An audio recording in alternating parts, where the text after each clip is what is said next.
Hello guys, स्वागत है आपका अपने चैनल स्काई जीके में। मैं हूं आपका अपना दोस्त प्रिंस और आज हम करने वाले हैं 1 जुलाई के करंट अफेयर्स एमसीक्यू फॉर्मेट में। आज से हमारा न्यू मंथ स्टार्ट हो जाता है और आपके पिछले मंथ के करंट अफेयर्स की कंपेडियम आपको 10 तारीख तक कम से कम प्रोवाइड की जाएगी, क्योंकि उसे बनाने में काफ़ी वक्त लगेगा। तो चलिए ज़्यादा बातें ना करते हुए अपने वीडियो को स्टार्ट करते हैं। हमारा फर्स्ट क्वेश्चन है, What is the theme of the 19th Statistics Day celebrated on 29th June 2025? तो हमारा क्वेश्चन क्या पूछना चाह रहा है, 19th स्टैटिस्टिक डे जो सेलिब्रेट किया गया था 29 जून को, उसकी थीम क्या थी? तो उसकी थीम थी हमारी 75 years of national sample survey. अच्छा, हम 29 जून को ही नेशनल स्टैटिस्टिक डे मनाते हैं। 29 जून को हम स्टैटिस्टिक्स डे क्यों मनाते हैं? स्टैटिस्टिक्स डे क्यों मनाते हैं? क्योंकि इस दिन हमारे प्रोफेसर प्रशांता चंद्र महालानोबिस का जन्म हुआ था। इस वजह से हम 29 जून को ही स्टैटिस्टिक्स डे मनाते हैं और इनको फादर ऑफ इंडियन स्टैटिस्टिक्स भी कहा जाता है। और इस साल हमने कौन सा स्टैटिस्टिक्स डे मनाया था? इस साल हमने 19 स्टैटिस्टिक डे मनाया था। तो ये हमने फर्स्ट टाइम किस ईयर में मनाया था? हमने ये फर्स्ट टाइम में मनाया था 2007 में। ये हमने फर्स्ट टाइम जो मनाया था स्टैटिस्टिक्स डे, ये हमने 2007 में मनाया था। और बात करें इनकी, ये जो हमारे स्क्रीन पे दिख रहे हैं, आप इनकी फोटो देख ही रहे होंगे, यही हमारे प्रोफेसर लेट प्रशांता चंद्र महालनोबिस हैं। यही है, ये हमारे प्रोफेसर लेट प्रशांता चंद्र महालनोबिस हैं। अगर मेरे इनके नाम में प्रोनाउंसिएशन में अगर थोड़ी गलती आ रही होगी तो मेरे को माफ़ कर दीजिएगा, मेरे को इनका नाम प्रोनाउंस नहीं किया जा रहा है अच्छे से। और इन बात करें ये बॉर्न कौन से ईयर में हुए थे? ये बॉर्न हुए थे 1893 में। ये 29 जून 1893 में ये बॉर्न हुए थे।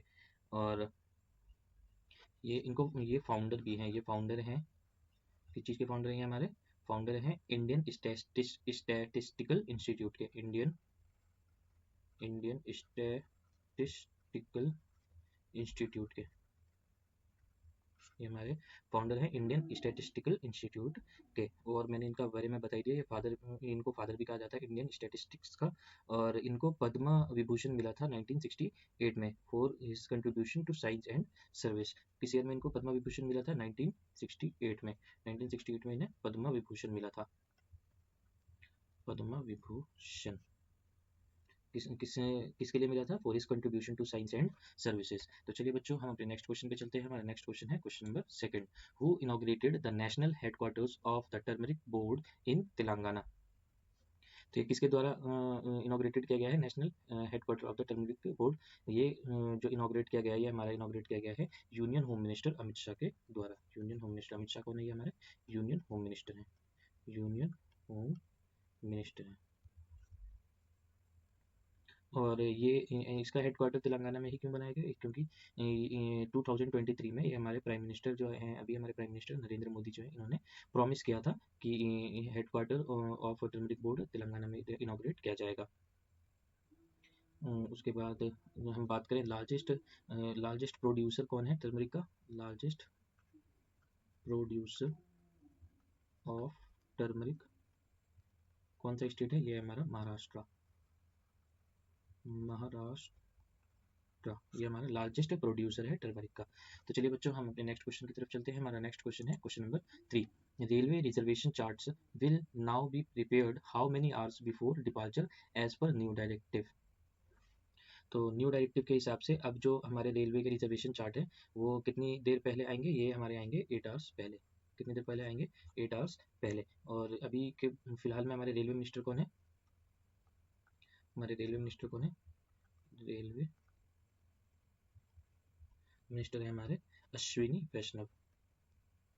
अश्विनी वैष्णव, आप लोग इनको स्क्रीन पे देख ही रहे होंगे, ये हमारे रेलवे मिनिस्टर हैं। और बात करें हम रेलवे में जो फर्स्ट वुमेन ड्राइवर कौन से ईयर में, मतलब किस महिला ने, मतलब सबसे पहले ड्राइव करा था, कौन सी ईयर में ड्राइव करा था रेलवे के अंदर, तो ये ड्राइव करा था मार्च 8 2021 को, the first women driver of Indian railways, और उनका नाम क्या था, सुरखा यादव। कौन सी गाड़ी इन्होंने, कौन सी ट्रेन चलाई थी, चलाई थी staff drop all women staff Mumbai Lucknow special train चलाई थी इन्होंने, और ये किस ओकेजन पे चलाई थी, ये इंटरनेशनल वुमेन्स डे के ओकेजन पे चलाई थी। और बात करें कि इंडिया का लॉन्गेस्ट प्लेटफॉर्म कहाँ पे है, इंडियाज लॉन्गेस्ट प्लेटफॉर्म, ये है हमारा गोरखपुर, गोरखपुर, ये हमारा लॉन्गेस्ट प्लेटफॉर्म है इंडिया का। और इंडिया के अंदर फर्स्ट पैसेंजर ट्रेन कब चली थी, इंडिया के अंदर फर्स्ट पैसेंजर ट्रेन 16 अप्रैल 1853 को, ये हमारी फर्स्ट पैसेंजर ट्रेन चली थी, फर्स्ट पैसेंजर ट्रेन चली थी। कहाँ से कहाँ तक चली थी, बोरी बंदर से थाने तक, बोरी बंदर से थाने तक। तो ये दोनों कहाँ हैं, ये हमारे हैं मुंबई महाराष्ट्र के अंदर। और ये कितने किलोमीटर चली थी, ये लगभग आप लोग भी एक बार चेक कर लीजिएगा, मेरे हिसाब से 31 किलोमीटर शायद चली थी। और चलिए बच्चों, और इंडियन रेलवेज का फादर किन्हें कहा जाता है, ये कहा जाता है डल हाउसी को, किन्हें कहा जाता है, डल हाउसी को। चलिए बच्चों, हम अपने नेक्स्ट क्वेश्चन की तरफ चलते हैं। हमारा नेक्स्ट क्वेश्चन है question number 4, who has been appointed as the new रॉ चीफ फॉर अ 2-year टर्म। तो ये कौन बने हैं हमारे न्यू रॉ चीफ, कौन बने हैं 2 साल के टर्म के लिए, ये हमारे बने हैं पराग जैन। पराग जैन के बारे में हम जान लेते हैं। ये 1989 के IPS ऑफिसर हैं पंजाब काडर के, ये इनके सीनियर, ये अभी के टाइम में सीनियर IPS ऑफिसर है, और ये 1989 के IPS ऑफिसर हैं, 1989 IPS officer of the Punjab cadre, अभी के टाइम में सीनियर IPS ऑफिसर है। और बात करें हम रॉ की फुल फॉर्म क्या होती है हमारी, रॉ की फुल फॉर्म क्या होती है, ये रॉ की फुल फॉर्म होती है हमारी research and analysis wing, research and analysis wing. और ये कब से अपने मतलब ये कार्यकाल, इनका टर्म कब से चालू हो जाएगा, इनका टर्म चालू हो जाएगा 1 जुलाई से, 1 जुलाई 2025 से इनका टर्म स्टार्ट हो जाएगा। और कितने दिन के लिए बनेंगे, 2-year टर्म के लिए बनेंगे। 1 जुलाई मतलब आज से इनका टर्म चालू हो जाएगा। बात करें हमारा रॉ इस्टेब्लिश कब हुआ था इंडिया के अंदर, ये इस्टेब्लिश हुआ था 1968 के अंदर। तो चलिए बच्चों, हम अपने नेक्स्ट क्वेश्चन की तरफ चलते हैं। हमारा नेक्स्ट क्वेश्चन है question number 5, which Indian company become the first to cross 30 billion in brand value. तो इसका आंसर क्या है हमारा, इसका आंसर है option C, Tata group. Tata group जो है फर्स्ट कंपनी बन गई है, या फर्स्ट इंडियन कंपनी बन गई है जिसने क्रॉस किया 30 बिलियन को, 30 बिलियन ब्रांड वैल्यू को। तो चलिए बच्चों, हम नेक्स्ट क्वेश्चन की तरफ चलते हैं। हमारा नेक्स्ट क्वेश्चन है question number 6, which village in Chhatrapati Sambhaji Nagar become carbon neutral recently. तो ये कौन सा विलेज बना है, ये बना है हमारा पटोदा। और ये अभी पटोदा, और ये न्यूज़ में, इसलिए न्यूज़ में क्यों था, क्योंकि PM ने अपने मन की बात में, PM की मन की बात की जो प्रोग्राम होती है उसके अंदर इसके बारे में बात करी थी, PM ने इस विलेज के बारे में बात करी थी। तो चलिए बच्चों, नेक्स्ट क्वेश्चन की तरफ चलते हैं। हमारा नेक्स्ट क्वेश्चन है question number 7, according to ILO India social security coverage expanded to what percent in 2025। तो सबसे पहले हम ILO के बारे में जान लेते हैं। ILO क्या है हमारा, ये इंटरनेशनल लेबर ऑर्गेनाइजेशन। क्या है हमारा ये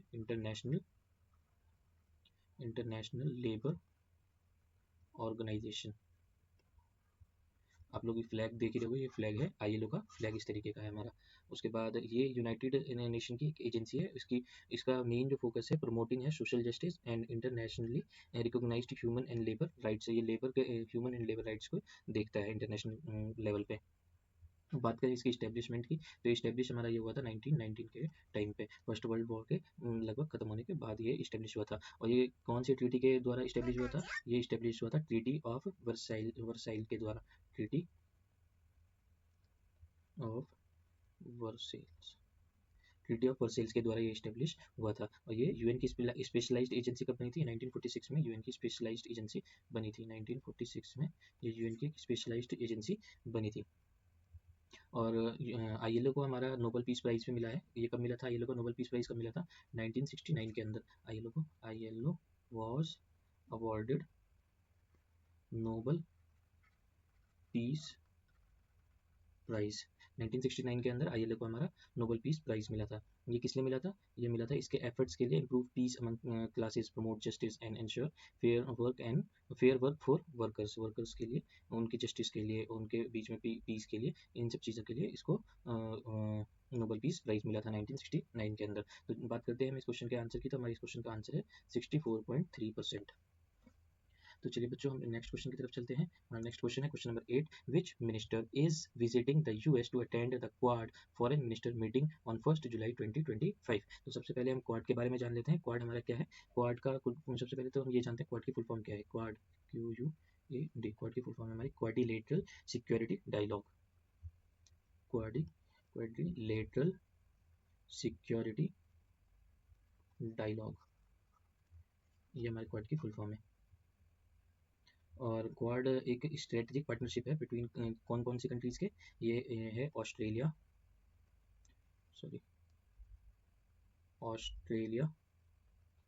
इंडिया, जापान और यूएस। मैप में भी आप देख रहे होंगे, मैप में ये मैप लगा हुआ है, ये हमारा इंडिया है, ये हमारा ऑस्ट्रेलिया है, यहाँ हमारा जापान है और ये हमारा यूएस है। ये किस लिए बनाया गया था? ये जो चाइना का जो मतलब अभी के टाइम में जो प्रेजेंस बढ़ती जा रही है इंटरनेशनल लेवल पे, उसको काउंटर करने के लिए बनाया गया था। क्वाड नेशंस आपस में आए थे। और ये क्वाड नेशन का ये जो आइडिया फर्स्ट टाइम किसके द्वारा दिया गया था? ये दिया गया था फर्स्ट टाइम जो जापानीज PM शिंजो आबे के द्वारा दिया गया था। ये फर्स्ट टाइम कौन सी ईयर में दिया गया था? 2007 में जापानीज PM शिंजो आबे के द्वारा दिया गया था। शिंजो आबे के द्वारा दिया गया था, क्वाड का आइडिया दिया गया था। तो बात करें हम अपने इस क्वेश्चन के आंसर की, तो इस क्वेश्चन का आंसर है हमारा ऑप्शन सी, S.J. शंकर। हमारे S.J. शंकर कौन है? ये हमारे एक्सटर्नल अफेयर्स मिनिस्टर है। ये कौन है? ये इंडिया के एक्सटर्नल अफेयर्स मिनिस्टर है। सॉरी, ये बात करें हमारे S.J. शंकर की, तो ये हमारे इंडिया के एक्सटर्नल अफेयर मिनिस्टर है। External affairs minister of India. और ये कितने दिन की विजिट के लिए गए हैं? 3 डे विजिट के लिए गए हैं। ये कहाँ गए हैं? यूएस गए हैं। आपने क्वेश्चन में देख लिया होगा, US to attend the Quad foreign minister meeting. ये कब से होने वाली है? हमारी होने वाली है 1 जुलाई से। ये मतलब आज से ही स्टार्ट होगी और ये 3 दिन के लिए हमारे एस जयशंकर जी वहाँ गए हैं। और इनको इन्वाइट किसने किया था? इनको इन्वाइट करा था यूएस के सेक्रेटरी ऑफ स्टेट ने, मार्को रूबियो ने। इन्विटेशन किसके द्वारा किया गया था? Secretary of state Marco Rubio द्वारा इनको इनवाइट किया गया था। तो चलिए बच्चों, हम नेक्स्ट क्वेश्चन की तरफ चलते हैं। हमारा नेक्स्ट क्वेश्चन है question number 9। The G7 has agreed to exempt US multinational firms from which rule. तो ये किस रूल को एक्सेप्ट करने की बात की गई है? तो इसमें बात करी गई है ग्लोबल मिनिमम टैक्स के बारे में। ग्लोबल मिनिमम टैक्स, तो ये ग्लोबल मिनिमम टैक्स है, कितने मिनिमम टैक्स है? ये हमारे 15% मिनिमम कॉर्पोरेट टैक्स के बारे में। 15% मिनिमम कॉर्पोरेट टैक्स। उसके बाद हम बात करें, इस साल G7 की प्रेसिडेंसी किसके पास थी? इस साल की G7 की प्रेसिडेंसी थी कनाडा के पास। इस साल की G7 का प्रेसिडेंसी थी। और G7 के मेंबर कंट्रीज कौन कौन से हैं? G7 मेंबर कंट्रीज कौन कौन सी हैं? G7 मेंबर कंट्रीज है हमारी कनाडा हमारा इस साल प्रेसिडेंसी संभाल रहा है G7 की। उसके बाद है हमारा फ्रांस, उसके बाद है जर्मनी, उसके बाद जापान, फिर इटली, UK है, फिर उसके बाद कौन बचता है? वन और ओनली वन, US। उसके बाद हम बात करें तो ये स्टार्टिंग में जब बना था, ये बना कब था? G7 हमारा बना था हमारा 1975 में बना था। और जब ये जिस टाइम पे क्रिएट हुआ था उस टाइम पे G6 ही था, ये उस टाइम पे 6 मेंबर ही थे। ओरिजिनली 6 मेंबर थे इसके। उस टाइम पे कौन सी कंट्री नहीं थी? उस टाइम पे कनाडा नहीं थे। उस टाइम पे France, Germany, Japan, Italy, UK, US, यही 6 मेंबर्स थे।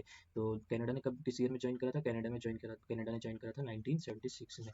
तो कनाडा ने जब ज्वाइन करा था तब क्या बन गया? ये G7 बन गया था। उसके बाद रशिया ने इसे ज्वाइन करा था। रशिया ने कौन से ईयर में ज्वाइन करा था? रशिया ने इसे ज्वाइन करा था 1997 में। टेम्परेरी टाइम, मतलब टेम्परेरी हुआ था उस टाइम पे। G7 जो हमारा G8 बन गया था कुछ टाइम के लिए, कुछ ईयर्स के लिए ये G8 बन गया था। और रशिया कब से कब तक इसका मेंबर रहा था? रशिया 1997 से लेके 2014 तक। 2014 में इसे रशिया क्यों निकाला गया था इससे? क्योंकि रशिया ने एनेक्सेशन किया था क्रीमिया पे, क्रीमिया को अपने अंदर ले लिया था। और बात करें G7 की प्रेसिडेंसी के बारे में, तो ये एनुअली रोटेट होती है, एनुअली मेंबर कंट्रीज में रोटेट होती है। Annually rotate. तो चलिए बच्चों, आज हम अपने आज के लास्ट क्वेश्चन की तरफ चलते हैं। हमारा आज का लास्ट क्वेश्चन है क्वेश्चन नंबर 10। अगर आपको हमारे पढ़ाने का तरीका अच्छा लगा हो, हमारी वीडियो अच्छी लगी हो, तो हमारे चैनल को सब्सक्राइब कर लीजिएगा और अपने दोस्तों के साथ शेयर भी कर दीजिएगा। हमारे चैनल का हमारे टेलीग्राम चैनल का लिंक इसमें डला हुआ है डिस्क्रिप्शन बॉक्स में, आप चेक कर लीजिएगा, ज्वाइन कर लीजिएगा। अगर आपको इसकी PDF चाहिए तो उस टेलीग्राम ग्रुप में ही आपको इसकी PDF मिल जाएगी। तो चलिए बच्चों, हम आज के लास्ट क्वेश्चन की तरफ बढ़ते हैं। हमारा आज का लास्ट क्वेश्चन है question number 10। Ayush Shetty become the first Indian to win which badminton world tour title in 2025। तो ये इसका आंसर क्या है हमारा? इसका आंसर है US ओपन। ये आयुष शेट्टी जो है हमारे, ये फर्स्ट इंडियन बने हैं to win badminton world tour title.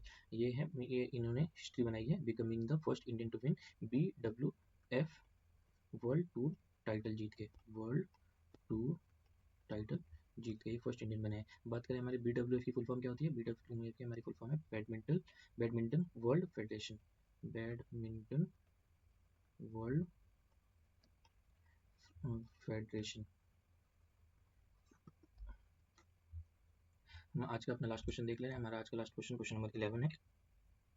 Which Indian shutler defeated Paulina Grova to reach the women's single final in Iowa, USA? तो इसका आंसर आप लोगों को कमेंट में करना है, और जिन बच्चों को इसका आंसर पता है वो बच्चे इसका आंसर कमेंट में दे सकते हैं, जिनको नहीं पता उनको आंसर कमेंट के अंदर मिल जाएगा।